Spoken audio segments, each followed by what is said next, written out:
तो hello friends, welcome back to study zone GS के। दोस्तों, हम लोग बिल्डिंग कंस्ट्रक्शन का स्टडी कर रहे हैं, जिसका चैप्टर नंबर सेकंड का आज चौथा लेक्चर स्टार्ट करने वाले हैं। इसके पहले हम लोगों ने इस चैप्टर के यानी कि चैप्टर नंबर सेकंड आपका चूँकि जिसका नाम है फाउंडेशन, इस चैप्टर के थर्ड यानी कि 3 लेक्चर को कवर कर लिया है। आज कवर करने वाले हैं लेक्चर नंबर 4, जिसमें हमारा टॉपिक नंबर 5 होने वाला है। इसके पहले हम लोगों ने इस चैप्टर के 4 टॉपिक को कवर कर लिया था, काफ़ी मोस्ट इम्पोर्टेंट टॉपिक थे, और आज टॉपिक नंबर 5वां हमारा है। तो चलिए देखते हैं टॉपिक नंबर 5 कौन सा है हमारा। ओवरऑल इस चैप्टर में 10 टॉपिक थे और आपको पहले वीडियो में बता दिया गया था कि कौन सा टॉपिक आपके एग्ज़ाम के पॉइंट ऑफ व्यू से मोस्ट इम्पोर्टेंट टॉपिक है। तो चलिए देखते हैं। पहला टॉपिक आपका फाउंडेशन है, ठीक है, पहले लेक्चर में कवर किया गया था। और दूसरा टॉपिक है आपका टाइप्स ऑफ फाउंडेशन, इसको अभी हम लोग पढ़ चुके हैं। और तीसरा आपका टॉपिक है, टॉपिक नंबर 3 है आपका शैलो फाउंडेशन, जो कि आपका एक मोस्ट इम्पोर्टेंट टॉपिक है, इसको भी कवर कर लिया गया है। डीप फाउंडेशन को भी पढ़ लिया गया है। और 5वां टॉपिक है नींव पर आने वाले भार यानी कि loads on foundation. Topic number 5 को हमको समझना है और आज इसी को हम लोग पढ़ेंगे और इसी को स्टार्ट करने वाले हैं लेक्चर नंबर 4 में। तो चलिए देखते हैं लोड्स ऑन फाउंडेशन यानी कि जो नींव है, इस पर कितने प्रकार के भार आने की चांसेस होती हैं, संभावना होती है, उसको समझ लेते हैं, ठीक है। और अगला टॉपिक हमारा है नींव का उद्देश्य या कार्य, ठीक है। 6वां टॉपिक में हम लोग इसको समझेंगे। तो चलिए समझते हैं। और टॉपिक नंबर आपका 6 था और टॉपिक नंबर 7 आपको आपकी स्क्रीन पर दिख रहा है, 8 भी दिख रहा है और 9 भी और 10 भी, ठीक है। तो चलिए देखते हैं टॉपिक नंबर 5वें को कि कितने प्रकार के नींव पे भार आते हैं और समझते हैं उनको। तो चलिए टॉपिक नंबर 5 आपको आपके स्क्रीन पर दिख रहा होगा, और जैसा कि मैं इसको थोड़ा सा सेटअप कर देता हूं जिससे कि अच्छी प्रकार से, ठीक है, चीज़ें आपको शो हो। तो चलिए टॉपिक नंबर 4 को समझते हैं। टॉपिक नंबर 4 है नींव पर आने वाले भार यानी कि लोड्स ऑन फाउंडेशन। नींव पर निम्नलिखित भार आते हैं भाई।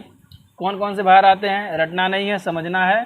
वीडियो में जो टिकेगा भाई वही कुछ सीखेगा, इतना बात आपको याद रखना है, ठीक है। तो चलिए देखते हैं। पहला लिखा है आपका है चल भार, दूसरा है अचल भार, और आपका तीसरा है वायु भार, और चौथा है बर्फ भार, ठीक है। तो यानी कि नींव पर कितने प्रकार के भार आ रहे हैं भाई। तो नींव पर जो आपके भार आ रहे हैं, तो सिंपल नींव पर जो भार आ रहा है 4 प्रकार के भार आ रहे हैं। पहला है आपका चल, दूसरा अचल है, और तीसरा वायु भार, और चौथा है बर्फ भार, ठीक है। तो आपको सिंपल याद रखना है कि नींव पर निम्नलिखित प्रकार के भार आते हैं, चल, अचल, वायु और बर्फ। हो गया याद, आपको याद हो जानी चाहिए, कोई बहुत बड़ी चीज़ नहीं है, ठीक है। तो चलिए समझते हैं। सबसे पहले हम लोग चल भार को, जिसे इंग्लिश में लाइव लोड भी बोला जाता है, तो लाइव लोड को भाई समझ लेते हैं हम। लिखा है इस भार को अध्यारोपित भार भी कहा जाता है। किस भार को, लाइव लोड को, यानी कि चल भार को अध्यारोपित भार भी, इम्पोज्ड लोड भी बोला जाता है। अध्यारोपित को इंग्लिश में इम्पोज बोला जाता है, IMPOSED जो होता है, ठीक है। यह संरचना पर आने वाला अस्थाई भार होता है। संरचना पर आने वाला कौन सा भार होता है भाई, अस्थाई, टेम्परेरी भार होता है, यानी कि आपका अस्थाई नहीं होता, परमानेंट भार नहीं होता है, ठीक है। इस भार में फर्श पर अस्थाई रूप से रखी गई है। इस भार में फर्श पर अस्थाई रूप से रखी गई क्या होता है, चालायमान वस्तुएं एवं भवन में रहने वाले व्यक्तियों का भार शामिल किया जाता है। आशा करता हूं कि इतना पढ़ने के बाद आपको तो समझ में आ ही गया होगा, लेकिन एक बार और आपको समझाने की मैं पूरा कोशिश करूंगा। तो देखिए क्या लिखा है कि इस भार को अध्यारोपित भार भी कहा जाता है। तो इतना तो आप लिख लोगे कि चल भार, लाइव लोड को अध्यारोपित भार कहा जाता है। यह संरचना पर आने वाला अस्थाई भार होता है, यानी कि टेम्परेरी भार होता है, कुछ टाइम के लिए। जैसे आपका छत बना है, भवन बना है, तो भवन पे किस प्रकार के लाइव लोड यानी कि जो चल फिर सकते हैं। तो आपका कौन चल सकता है, मनुष्य चल सकता है, हम चल सकते हैं, बिल्लियाँ हैं, कुत्ते हैं, तो कभी कभार घर पे जैसे जिनका खुला घर रहता है चढ़ जाती हैं, ठीक है।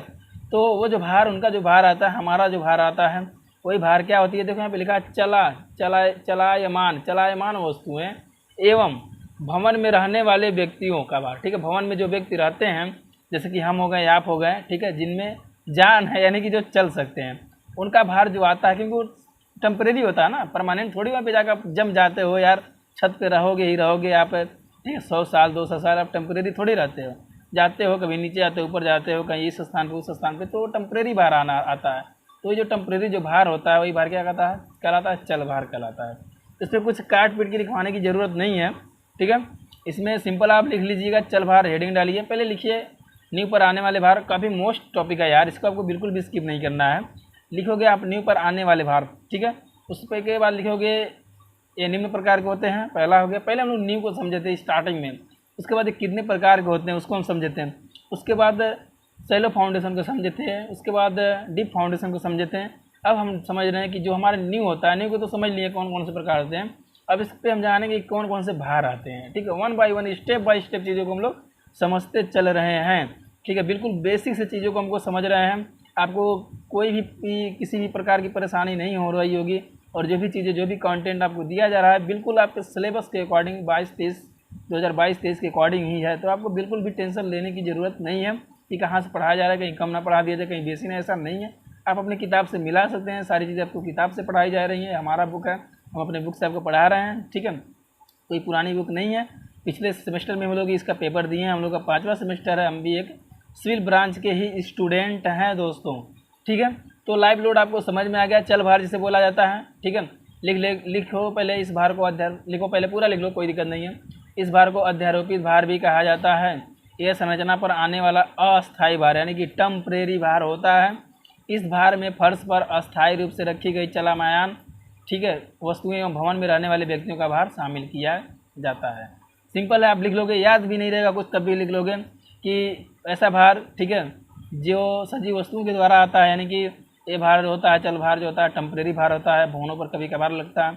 इस भार को ही हम लोग क्या कौन सा भार कहते हैं, चल भार कहते हैं, यानी कि लाइव लोड कहा जाता है। सिंपल है।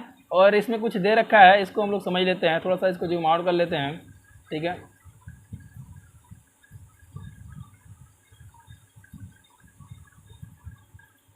चलिए, कुछ कटा पीटा तो नहीं ना, साइड में देखते हैं भाई एक बार, चलिए ठीक है, ठीक,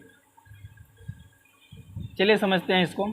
तो लिखा है विभिन्न भवनों के लिए भारतीय मानक ब्यूरो ऑफ कौन सा है भाई, इंडियन स्टैंडर्ड यानी कि BIS ने निम्न चल भार, ठीक है, निम्न चल भार निर्धारित किए हैं। कौन कौन सा है भाई, भवन है, भवन और न्यूनतम भार दे रखा है। भवन आपका है आवास, अस्पताल, छात्रावास, ठीक है। इन भवन के लिए जो आपका न्यूनतम भार, कम से कम भार होना चाहिए तो 200 किलोग्राम प्रति मीटर स्क्वायर होना चाहिए, इससे अधिक नहीं होना चाहिए, ठीक है। न्यूनतम इतना होना चाहिए, कम से कम इतना होना चाहिए।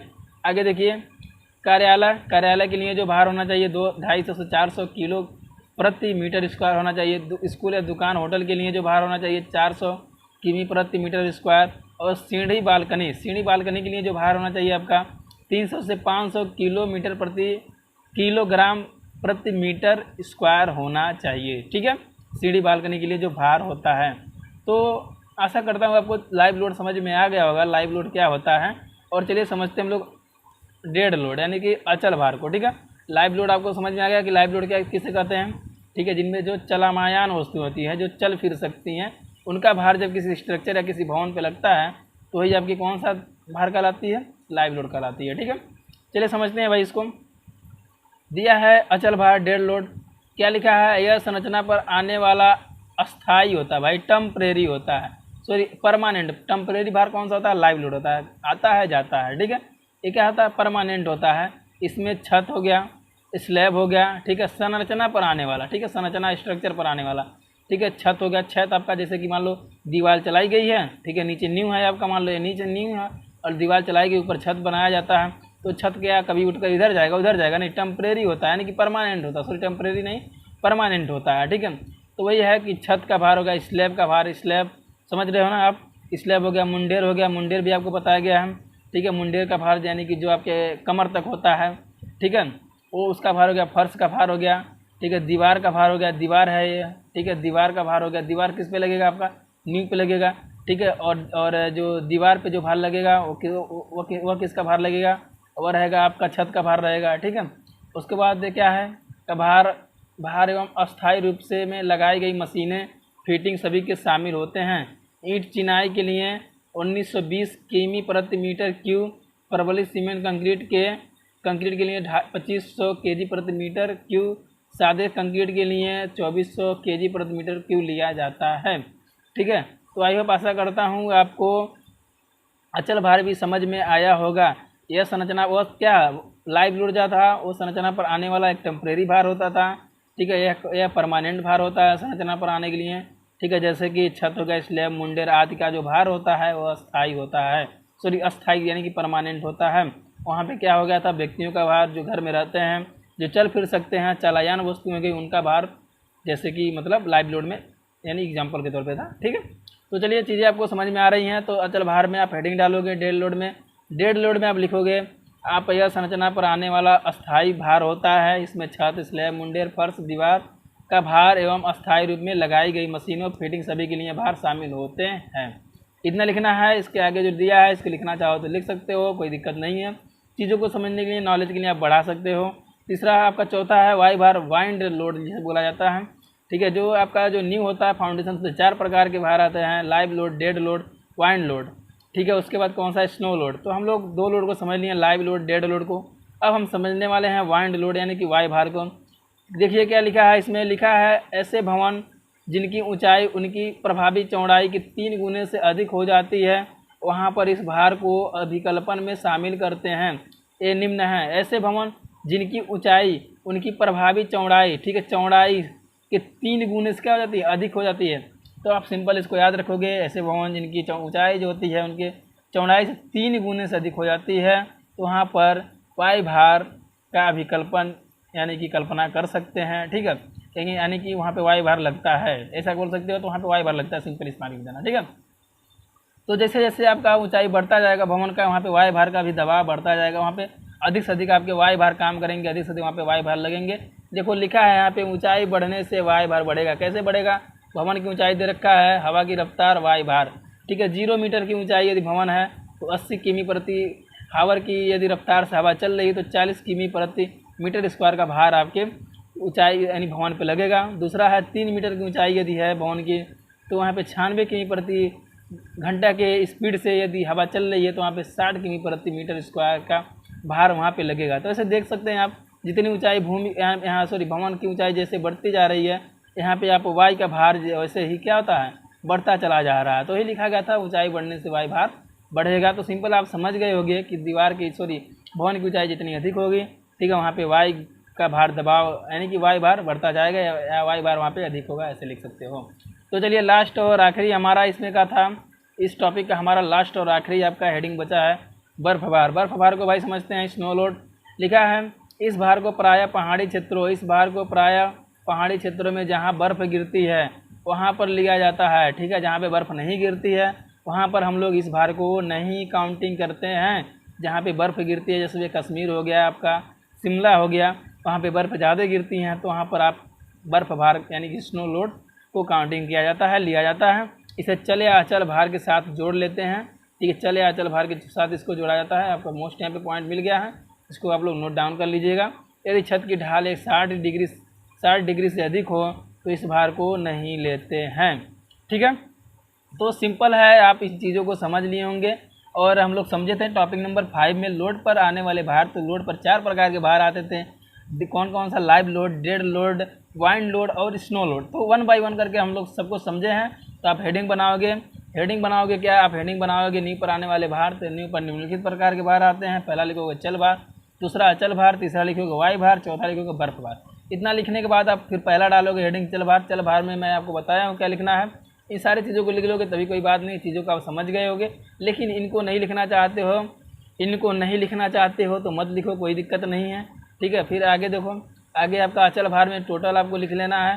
ठीक है, टोटल का मतलब यदि आप इसमें इतना नहीं लिखना चाहते हो, ये नहीं लिखना चाहते हो, तभी कोई बात नहीं है।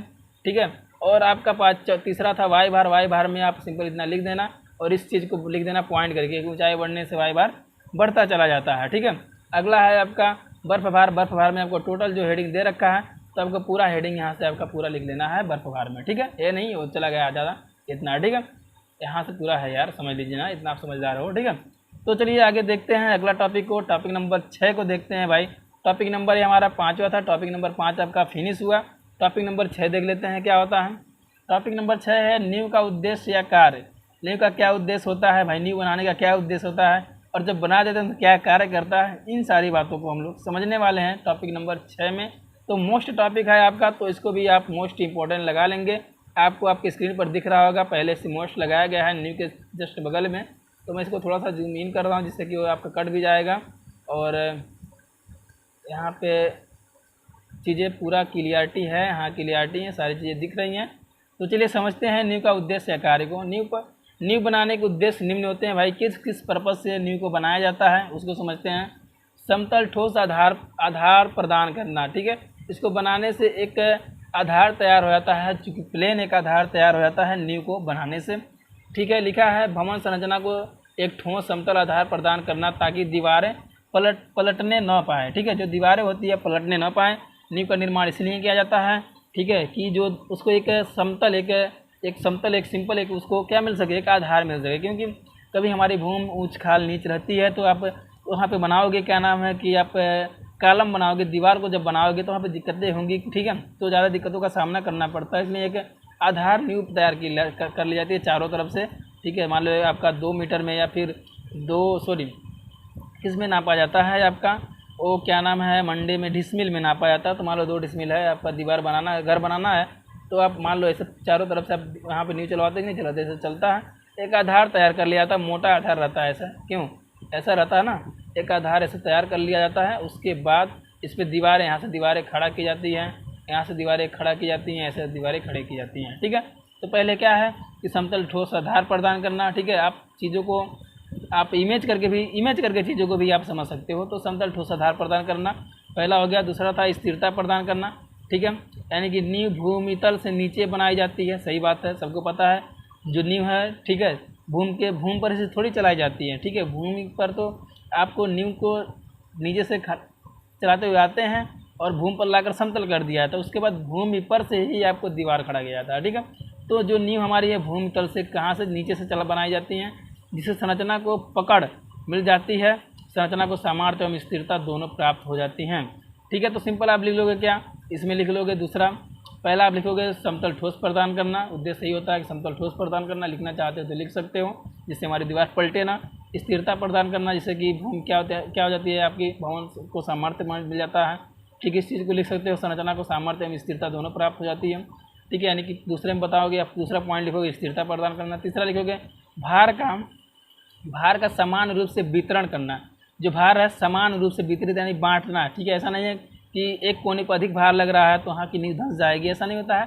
तो नींव जब बन जाता है तो जो भवन का स्ट्रक्चर का जो लोड होता है वो सभी जगहों पे चारों तरफ क्या है, समान रूप से भार लगता है, ठीक है। तो एक तरफ से क्या होता है, समतल ठोस आधार प्रदान हो जाता है नींव बनाने से, स्थिरता प्रदान हो जाती है, जिससे हमारे स्ट्रक्चर जो मजबूत हो जाते हैं, उनमें सामर्थ्य आ जाता है, स्थिर हो जाती है, ठीक है। क्योंकि हेडिंग से ही पता चल रहा है कि स्थिरता प्रदान करना।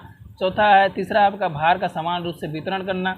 जब नींव बना दी जाती है, समतल होता है, तो जब स्ट्रक्चर जो आता है उसका भार जो होता है हमारी नींव पर समान रूप से वितरित होती है, कहीं पे ज़्यादा कहीं पे कम ऐसा नहीं होता है, ठीक है। तो ये चीज़ें आपके अंदर में लिखी होंगी, इस चीज़ों को समझ लीजिएगा। तो आपका चौथा है असम निस्दन रोकना। नींव मृदा की सुरक्षा धारण क्षमता से अधिक भार को आने से रोकना होता है। तो आपका पाँचवा है आपका अधसंरचना को संभालना, ठीक है। अभूमि में प्रयोग किए गए निर्माण पदार्थों को भार आने पर इधर उधर फैलने से रोकना होता है, ठीक है। इस चीज़ को आप लोग समझ पा रहे हो। छठवां आपका संरचना के भार को बड़े क्षेत्र पर फैलाना, ठीक है। वही चीज़ें हैं। तो आप यहाँ पे ओवरऑल आपका 6 था, ठीक है। तो हम लोग टॉपिक नंबर 6 में यही देखे हैं। छोटे छोटे टॉपिक हैं, सबको समझ लिया जाएगा, ठीक है। इसके पहले बड़े बड़े टॉपिक थे, तो एक टॉपिक एक वीडियो में कवर किया गया था, तो काफ़ी बड़े वीडियो ना हो जाए, इससे आप बोर ना हो, क्योंकि थ्योरेटिकल पार्ट है तो इसमें छोटे छोटे वीडियो छोटा पार्ट करके बनाया जा रहा है, ठीक है। तो आपको टेंशन लेने की बिल्कुल भी ज़रूरत नहीं है और चीज़ों को बस थोड़ा सा देखते जाना है। तो चलिए टॉपिक नंबर 6 में आप क्या लिखोगे, नींव का उद्देश्य आकार।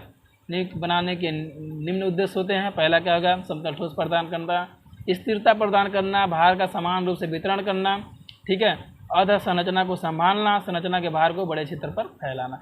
और इसके बारे में आप कुछ जो चीज़ें आपको इसमें पढ़ोगे, जो चीज़ें आपको अच्छी लगती हैं थोड़ा बहुत लिख लोगे, ठीक है। और मैं आपको बाकी चीज़ें बता भी दिया हूँ। यदि नहीं लिखते हो, सिर्फ 6 टॉपिक इतना पॉइंट ही लिख देते हो तब भी बहुत है, ठीक है। अंदर चीज़ें नहीं लिखोगे तब भी कोई बात नहीं। नींव का उद्देश्य आकार का हेडिंग डालना। नींव के उद्देश्य निम्न होते हैं, समतल ठोस आधार प्रदान करना, स्थिरता प्रदान करना, भार का समान रूप से वितरण करना, असमान निषेधन रोकना और अधसंरचना को संभालना, संरचना के भार को बड़े क्षेत्र पर फैलाना। इतना 6 लिख दोगे तब भी कोई बात नहीं है, ठीक है। तो चलिए देखते हैं हम इसको अगले को। अगला टॉपिक क्या है हमारा, टॉपिक नंबर 7 आपकी स्क्रीन पर आपको दिख रहा होगा। टॉपिक नंबर 7 है अच्छे नींव की ज़रूरतें या आवश्यकताएं। जो अच्छा नींव होता है, ठीक है, उसकी क्या ज़रूरत होती है, गुड फाउंडेशन की क्यों आवश्यकता होती है भाई। सभी लोग चाहते हैं नींव अच्छा हो, क्यों नहीं चाहेगा नींव अच्छा ना हो। नींव अच्छी नहीं रहेगी तो आपकी नींव धंस जाएगी, बेकार हो जाएगा, पूरा पैसा बर्बाद हो जाएगा, भवन आपका अच्छा नहीं बनेगा। उसमें आपको जब रहोगे तो डर बना रहेगा कहीं आपका भवन गिर ना जाए, तो सारी चीज़ें आपका आएंगे। तो मोस्ट इंपॉर्टेंट टॉपिक है, देखिए यहाँ पे मोस्ट लगाया गया है आपका साइड में, ठीक है। यहाँ पे देखो फाउंडेशन के बाद आप पढ़ो, ठीक है, वहाँ पे मोस्ट लगाया गया। तो चलिए इस टॉपिक को भी हम लोग कवर कर लेते हैं इसी लेक्चर में। और टॉपिक नंबर आपका ये आपका 7 था, ठीक है, टॉपिक नंबर 7 था। और टॉपिक नंबर 7 को देखते हैं, अच्छे नींव की ज़रूरत क्या होती है। तो लिखा है अच्छे नींव की निम्न आवश्यकताएँ होती हैं भाई। कौन कौन सी आवश्यकताएँ होती हैं, चलिए समझते हैं। तो भार अंतरण, लोड डिस्ट्रीब्यूशन, अच्छा नींव क्या करता है, लोड को बांट देता है। वही चीज़ें इसके ऊपर भी हम लोग पढ़े हैं, बस थोड़ा सा इधर उधर दिया है, चीज़ों को समझना है, रटना बिल्कुल भी नहीं है आपको। लिखा है अधिसंरचना से आ रहे भारों को अमृदा पर आसानी से स्थानांतरित कर देता है कौन, नींव, ठीक है। इसके पहले हम लोग समझ लिए हैं, कोई बड़ी बात नहीं है, टाइम वेस्ट बिल्कुल भी नहीं करेंगे हम आपका। दूसरा है गुरुत्व केंद्र यानी सेंटर ऑफ ग्रेविटी। ये क्या लिखा है, नींव पर अधिसंरचना, ठीक है, अधिसंरचना के गुरुत्व केंद्र पर एक ही रेखा में आने चाहिए, ठीक है। यानी कि यह इसकी ज़रूरत होती है कि यानी कि जब नींव का जो बनाई जाती है इस आवश्यकता के अनुसार बनाई जाती है, जो नींव पर संरचना होता है उसके गुरुत्व क्या हो, केंद्र एक ही रेखा में, गुरुत्व और केंद्र एक ही रेखा में आने चाहिए। तीसरा है निर्माण व्यय, निर्माण करने में खर्च कम आए, ठीक है, निर्माण करने में खर्च कम आए, ठीक है। तो आपका चौथा है अतिरिक्त भार, यदि भविष्य में अधिक भार आए तो आसानी से सहन कर सके, इसलिए अच्छी नींव बनाए जाते हैं, ठीक है। अच्छी नींव की तैयारी करोगे तो उस पर 2 तल्ला बनाओ, 3 तल्ला बनाओ कि दिक्कत ना हो, इसलिए गुड फाउंडेशन अच्छी प्रकार से तैयार कर लेनी चाहिए नीचे नींव, ठीक है, क्योंकि पूरा भार आपका उसी पे टिका रहता है। यदि आप उसको दिक्कत करोगे तो आपको दिक्कत पहुंचाएगा, सिंपल है भाई, ठीक है। क्योंकि वो भाई सहन कर रहा है तो उसको भाई अच्छे तरीके से खान पान पहले मिल जाना चाहिए कि जिससे कि वो नीचे जो दब रहा तो अच्छी प्रकार से मजबूती अपना सामर्थ्य बनाए रखें। कुप्रभावों से सुरक्षित, वायुमंडलीय प्रभावों से सुरक्षित रहें, ठीक है, यही है। और आपका 6वां है नींव में प्रयोग पदार्थ, नींव में प्रयोग होने वाले निर्माण पदार्थों पर मृदा नमी का असर नहीं पड़ना चाहिए। नींव की वायु अधिसंरचना की वायु से अधिक होनी चाहिए। तो मैं इसमें कुछ उतना समझाने वाली चीज़ें नहीं समझ रहा था, क्योंकि पॉइंट में खुद दे रखा है, तो अब चीज़ों को समझ जाओगे, ठीक है। तो अगला टॉपिक है हमारा, टॉपिक नंबर 8वां है आपका। तो वीडियो देखते हैं कितना टाइम हो गया है, तो वीडियो परहाप्स 22 मिनट का हो चुका है। तो अगला टॉपिक नंबर 9 को देख लेते हैं। चलिए भाई इसी लेक्चर में टॉपिक नंबर 9 को भी ख़त्म कर दिया जाता है, सॉरी टॉपिक नंबर 8 को भी ख़त्म कर दिया जाता है। टॉपिक नंबर 8 है नींव धंसने के कारण एवं उनके उपचार, यानी कि जो नींव होता है आपका क्यों धंस जाता है, क्या कारण होता है जो नींव धंस जाता है, उनको हम लोग टॉपिक नंबर 8 में समझने वाले हैं। ये भी आपका एक इम्पोर्टेंट टॉपिक हो जाता है, लेकिन उतना मोस्ट नहीं है, क्योंकि इसको मोस्ट इसीलिए नहीं लगाया गया है, ठीक है। तो चलिए समझते हैं नींव क्यों धंस जाता है भाई, क्या कारण होता है, क्या रीज़न होता है नींव धंसने के लिए, क्यों धंसता है नींव भाई। चलिए समझ लेते हैं भाई इसको हम लोग, ठीक है। बिल्कुल भी हम लोग इसको स्किप नहीं करेंगे और समझेंगे हम इसको, ठीक है। तो चलिए इसको समझते हैं क्यों नींव धंस जाता है हमारा। तो जैसा कि आपकी स्क्रीन पर आपको दिख रहा होगा नींव धंसने के कारण इनके उपचार। तो क्या कारण होते हैं नींव धंस जाता है भाई, कहीं ना कहीं लापरवाही होती होगी, ठीक है। तो चलिए देखते हैं नींव धंसने के निम्न कारण हो सकते हैं कौन कौन से। पहला है अमृदा की सुरक्षित धारण क्षमता से अधिक भार का आना, ठीक है। जो मृदा सब ऑयल होता है, ठीक है, सब ऑयल यदि नहीं चेक करोगे आप कैसा आपका जो मिट्टी है मृदा है, तो यदि अधिक भार आ रहा है स्ट्रक्चर का तब भी आपका नींव धंस जाएगा, ठीक है। दूसरा है आपका नींव के नीचे की अमृदा का असमान दबना, जो नींव की नीचे की जो अमृदा हो समान रूप से नहीं दब रही है, कहीं पे अधिक भार आ जा रहा है, कहीं पे कम भार आ रहा है, तो इस तरीके से भी आपका नींव धंस सकते हैं, ठीक है। अगला है आपका तीसरा है नींव के नीचे की अमृदा का नमी सोखना, ठीक है। जो नीचे जो अमृदा है सब ऑयल है, यदि उसमें नमी जा रही है, कहीं से सुराख हो गया है, तब भी आपके नींव की धंसने की संभावना 100% बढ़ जाती है। नींव की चिनाई का बैठना, जो आपके जो चिनाई की जाती है, यदि कहीं पे अच्छी प्रकार से ईंट नहीं है तो धंस जाते हैं, तो वहाँ से भी आपका नींव धंस जाएगा। पार्श्व दाब के कारण दीवारों का झुकना, ठीक है, स्लोप के कारण यदि दीवार आपका झुक जाता है तभी नींव धंस जाती है। नींव के नीचे स्थित अमृदा का अपनी जगह से खिसक जाना, ठीक है, मृदा यानी मिट्टी का, ठीक है, अपने स्थिर जगह से खिसक जाने से भी आपकी नींव धंस जाती है। वर्षा के जल का नींव में प्रवेश करने से भी आपका नींव धंस जाता है। पेड़ों की जड़ों का नींव में से धंस जाना भी, पेड़ों की जो जड़ होती है यदि नींव में धंस जाते हैं तो वहाँ से भी आपका नींव धंसने के कारण बन जाते हैं। नींव में प्रयोग किए गए पदार्थों का सामर्थ्यवान न होना, अच्छी प्रकार का आप कंक्रीट नहीं प्रयोग किए, अच्छी प्रकार का सीमेंट नहीं प्रयोग किए हो, ईंटें नहीं प्रयोग किए हो और संरचना भारी भरकम बना रहे हो, तब भी नींव धंसने के पूरा 100% चांसेस बढ़ जाते हैं। तो यही चीज़ें थी। तो सिंपल आप इसको लिख लोगे। क्या लिखोगे, पहला हेडिंग डालोगे, आप हेडिंग डालोगे नींव धंसने के कारण, ठीक है। कारण आप लिखोगे, कारण में लिखोगे क्या, ठीक है, इस नींव धंसने के निम्न कारण होते हैं, पहला लिखोगे। दूसरा लिखोगे यानी कि अमृता की सुरक्षित धारण क्षमता से अधिक भार का आना। दूसरा, नींव के नीचे की अमृता भूमिका, यानी कि आप 9 है 9 लिख लोगे, और जो आपको उचित लिखता है कम से कम आपको 5 से 6 पॉइंट आपको यहाँ से याद कर लेना है, ठीक है। तो मैं इसमें ज़्यादा टाइम नहीं आपका ले रहा हूँ। और आगे देखते हैं उपचार या रोकथाम। भाई समस्या है तो समाधान भी है भारत में, ये तो आपको पता है, ठीक है। जुगाड़ पे अपना बहुत सारी चीज़ें चलती है। तो चलिए इसको हम लोग समझ लेते हैं। नींव को जो उपचार है, उपचार को देख लेते हैं। और मैं थोड़ा सा इसको जूम आउट कर लेता हूँ। जूम आउट करने से चीज़ें आपकी क्लियरिटी भी होंगी और अच्छा भी लगता है देखने में, और चीज़ें इकट्ठा हो जाएंगी, मतलब कुछ कटेंगी नहीं, तो अच्छा लगता है, ठीक है। ज़्यादा जूम आउट करना पड़ रहा है। शब्द कहाँ पे है, शब्द यहाँ पे है, ठीक है।